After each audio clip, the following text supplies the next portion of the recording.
from this? Any injury updates? How the squad's looking after the international break? I'm not aware of anything untoward, anything other than, you know, when Murphy's he's training, but whether he'll be ready to be involved on Saturday, I'm not sure about that. I'll have to assess that. He wants to be, but I think it's you know, just got to make sure that he's right with Mendes-Leng being out for such a long time. So, but other than that, no. Gunnarsson's training as well. Whether he'll be involved, I don't know yet. I'll just have to wait and see on that. You've had a sort of couple of weeks now. What's your thoughts on Cardiff's start to the season? Could have been so much better, yeah. I mean, we've done all right, but I think we're learning all the time. I think we're improving all the time. But it could have been so much better, really. I think 3 out of the 4 games we could have won, and that would have been like people would have said it would have been a miracle, but it wouldn't have flattered us to have 10 points at this stage. So it's one of those learning curves that we have to, you know, we have to brush up on. Really, the mistakes we made last game. Really, we didn't make anything like that. And I mean, I know we're playing against a top side, and they said it was good finishing, but when you looked at it, really, it was poor defending, and you know, that's been our strength, really. Chelsea have had this 100% start to the season. How do you approach it at Stamford Bridge? Do you put them behind the ball? Do you go for it? Well, I think sometimes you can say you're going to go for it, but you know, you got 10 men behind the ball, so it depends which way you look at it. They've got such a, you know, the top sides all have a lot of possession when they play bottom half teams, because that's how it is with the quality of the player. So whether we like it or not, we'll be under the cosh for large parts. What we have to try and do is find a remedy where we can make our own play count. And you know, we've got some good players, really. We've earned the right to play in the Premier League against your Chelseas of this world, and you know, I can see already this since the first 2 or 3 games where we as manager and coaches had to change as well, you know, from what we were doing last year all the time, to reassess how we were going to get points in games and how we could change to score goals, etc. You know. And it's been quite positive at that, but it's not going to be your Chelsea, Man City that defines our season. So we have to try and I don't want to go there and not, you know, not have a shot on target and things like that. I want us to try and have a go when we can. But it's all right saying that. It's how, you know, the opportunities you've got to take them. You've got to have players playing to the best of their ability in every position, really, to give them a game. When you look at the fixtures coming up, I'd rather not, if you don't mind. I don't tell you, do I? But Manchester City, Burnley, Spurs, Fulham, Liverpool, and Chelsea, of course, tomorrow. How tough is this going to be, and is it a worry? Well, it's not a worry because, like I say, I say it's not a worry. I suppose everybody worries, don't they? The fans worry, owner worries, chairman worries, managers, players. Everybody worries in football. But I just think in our situation that we've got enough good players in the side to get points off the teams that we're supposed to get points off. And that's how we've got to look at it. I think we're changing all the time. I think we're better for it. We've got to use these 2 games to learn as well playing against top teams, like we did against Arsenal, you know. Quite simply, you know, if we'd have been ruthless last week, we'd have won the last game. So we've got to learn quickly against the top teams, because you give them half a yard and that's it. So it'll be interesting to see how we cope. You know, packed Stamford Bridge and undefeated, beating all the teams so far, haven't they? And on the day they could beat anybody in the world, let alone England. So it's a tough ask, but I think it's one that we've got to go in there and try and get the best out of what we've got. Talking of what you've got, we sat a couple of weeks ago, I said, what's your best strike force? You said, I don't know. Do you know now? Well, I just think at the moment the best strike force is Danny Ward and my other young lad, Bobby Reid. You know, I think they've been improving, not just in the games, but I think they've been improving in training as well. When I look at the pair of them, they're relishing this prospect, you know, and you know, I think they've both stepped up when I've had to ask them to do that. I mean, it's been like having a new player with Danny, because he just didn't play last season. You know, he had a hell of an injury, and his world was turned upside down. It's horrible to miss that length of time. But everything's changed for him, you know, family-wise as well, new family, and an opportunity to play in the Premier. You know, I said to him the weekend of the Arsenal game, you know, who'd have thought 18 months ago when we were changing in, no disrespect, but not the nicest of dressing rooms at Rotherham, to go training and to try and keep a team up, that we'd be scoring against Arsenal and managing against Arsenal. It's great for everybody, but we're here on merit, and I think Danny can get better, as I do think Bobby. And now that we're playing him in the right position, I think it's a great opportunity for him. A lot's been said in this international break about Harry Arter, about this alleged row with Roy Keane. Have you spoken to Harry about it, and how is he? Yeah, I spoke to him early doors about the situation, and quite rightly so. I think my advice to him was say nothing and get on with your football.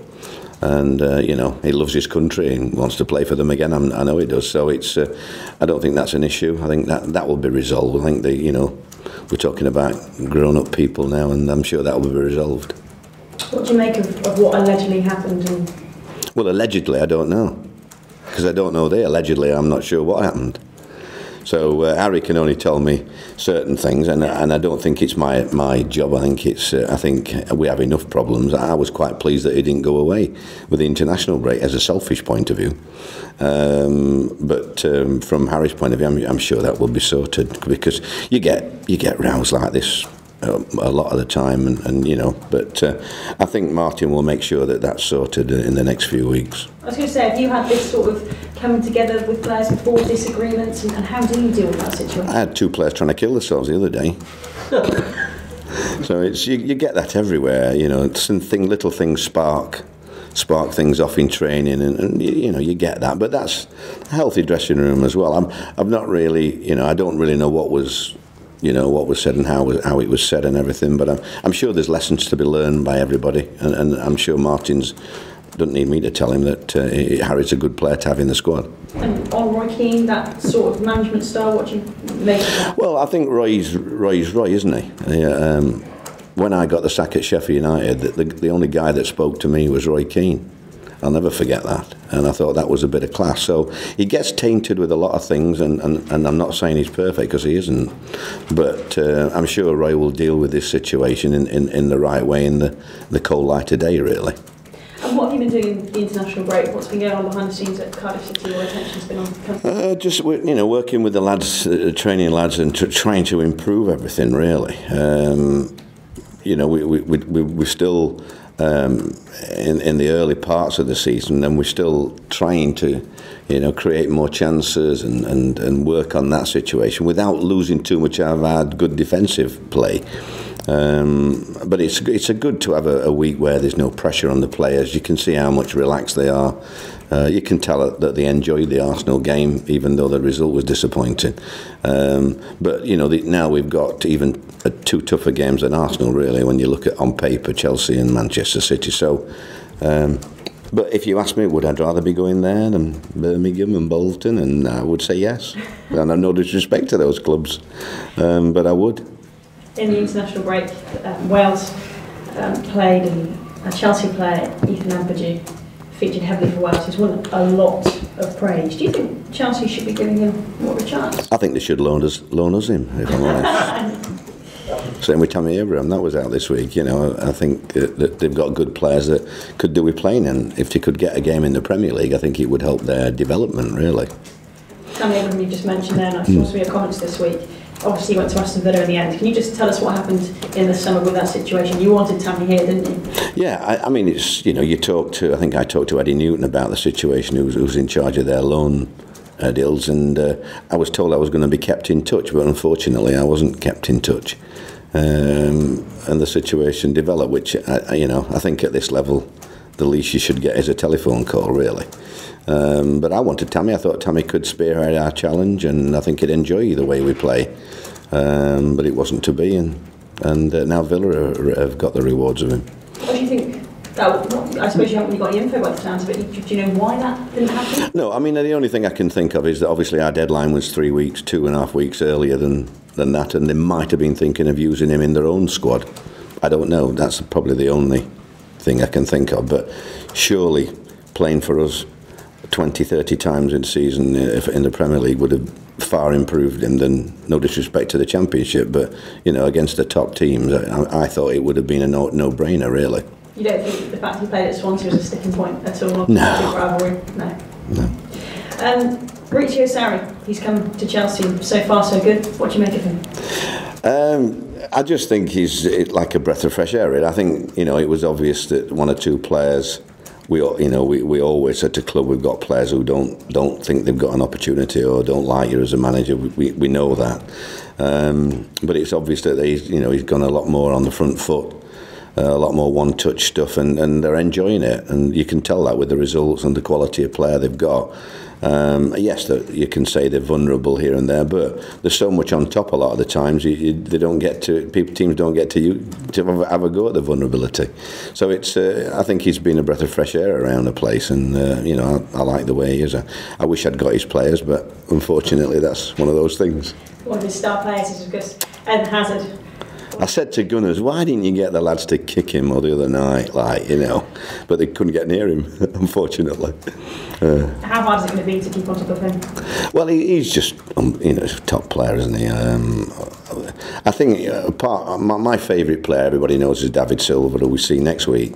But apart from that, Hazard, to me, if the big clubs are going to spend fortunes, he just excites me. I would pay to watch him. I'd want my boy to watch him. I'd just pay to look at him, really. I think he's just epitomises everything about the game. You kick him, he gets up, he twists and turns, he plays it simple, he's got a good brain. I think he's got everything in his locker. Do you think you'll be quite physical against him? I don't think we'll get near him, darling, to be physical. I just think we've got to try and do the best to keep him quiet when we can.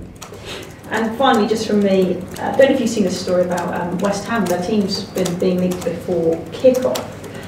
How hard is it to keep your team under wraps and make sure it doesn't get leaked to us, the press, to other people? It's pretty much impossible now. I think quite a lot of press knows what the team is. You can still get away with little bits and bobs, but there's so much media around the place, so many individuals at each club that are looking at the training ground and things like that. You do become paranoid. I remember once a few years ago, I can't remember where it was now, I was paranoid for about 3 months. I had investigated the washerwoman and the cleaners and the car park attendant, and it's all sorts, because somebody was telling them. But you only need one disgruntled player who's got a grudge against you to tell his mate, accidentally, if you like. Can you tell us where that was? No. Have you ever had that? You've had that problem then with leaks, with things getting out? Oh yeah, that's right. And you do get paranoid at times. I think I've gone past that now, and it doesn't really bother me. I mean, if they know my team, so what? I suppose at the top end it's slightly different, but you work on your team all week, and I don't think it really matters. I think I heard Big Sam this morning say, we've got so much information now about opponents. We've got so many stats, so many, where the threats are, where the crosses come from, where the shots come from, where they do this, that and the other. That, you know whatever team it is anyhow. So I don't think there's as much about knowing that, really. I mean, if you told me that Hazard wasn't playing, he was being rested, then I would enjoy a night's sleep a little bit better, but that's all. Thank you. Neil, just on Harry Arter, it appears the role was, as Michelle said, allegedly, as much about how much he trained. Have you seen anything that make you think, well, there's an issue with him training at all? No, I think really, like I say, I think Martin will sort the whole issue out, really, because the one thing you can't complain about Harry is training. He does too much. I have to curb him at times, because he trains like he plays, and he gets booked every game, doesn't he? So we have to curb him in training at times. So I don't see his training being an issue. I don't think that's an issue, really. I think it's something that is regrettable, really, and I'm sure it will be ironed out in the next couple of weeks. And he obviously wants it ironed out. Well, I think he loves his country. He wants to play for his country, does Harry? And in the circumstances, I'm sure that will be resolved, and he plays again for his country. As you rightly point out, he's been booked every game so far. 93rd minute. Take that away from him, do you? I don't. But 93rd minute the last week. I thought we'd got away with it last week. You know, and if the ref had blown for a free kick just before that, well, if he'd have booked, is it Welbeck who kicked the ball away, should have booked him, and that would have calmed things down, and then he might not have got his booking. But you know, hey ho. Is that what you take with Harry Arter? He's that sort of player? Yeah, that's why we haven't got to rush Gunnarsson back. We've got to make sure Gunnarsson's back in time for his suspension.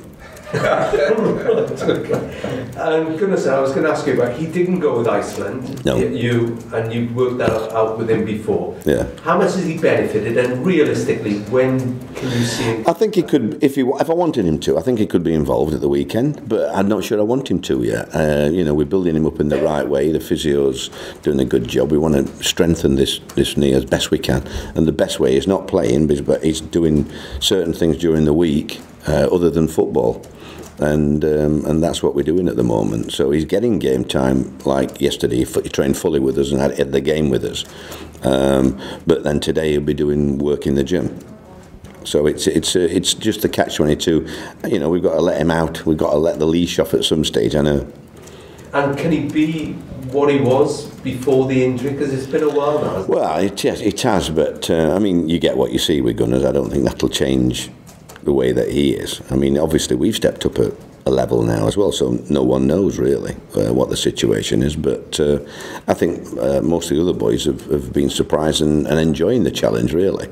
You just realise that if you do make a mistake at this level, you get punished, whereas you get away with it in the Championship, more or less. And I was going to say, you've had an international break to sort of look over what you've done. I mean, you're not bottom as people thought you would be after even these games, whatever the fixtures that you had to start with.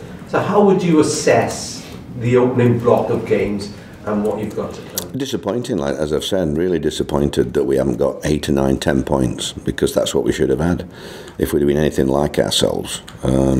So that's the biggest disappointment for me, you know, having to answer questions to you guys all the time, and knowing that we should have had more points, because you know I remember at times that, you know, points are vital in the Premiership. Every point's vital, but when you miss out on points, it's all right. I know we could have lost the Newcastle game, for example, but you know, realistically, we could have had 3 points in that game, and I think the same at Huddersfield. So you know, it's one of disappointment really, and which is good after 4 games to be disappointed. You've not got a lot more points. When does the lack of a win become a problem with your players? You've been around long enough to go through these spells. You'll probably have to keep asking me that over the next few weeks, looking at the fixtures. Right. I haven't got an answer to that. All I know is that my lads are, you know, we've got some good players who've earned the right to be Premier League, and we're enjoying it. I think we're improving, and I think if we can, you know, not just turn up but give teams a good game as well, I think we've got some decent players. Ethan Ampadu is 18 today, if I got my dates right. What you've seen these young players come through and be built up, but what have you made of his progress?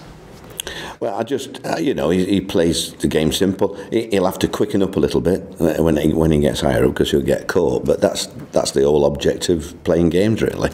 He'll get that by playing games, and you know, when you play with the type of players that he's got to play with, it does help for his education. But I thought he was outstanding in that first game, but a little bit overpowered probably in the second one. And we had Pat Nevin on today, and he was saying, if he's not playing regularly, he should go up on loan. Yeah, he should. Well, they all should really, because you know, it's a sad. I mean, managers now, you've got such a short time scale in your job. Yeah, you can't really worry about kids, and when you can just pay 50 million for somebody, and you leave a kid out, you know, you're going to do that, I suppose. Especially, you know, the top clubs, because that's what they can afford, and they want the ready-made because of the money that's involved, really. So the only way is to get the lads out playing games, and if they could at the highest possible level, you know. And I think he's ready to play in the Premier League, as I thought Tammy was. You know, I thought they'd be 2 good players. So maybe a chat with Eddie tomorrow. Yeah, if he's not out and about, you know, if he's a lone player, he'll probably be watching one of his players. But I'll be speaking to somebody at Chelsea about 1 or 2 things.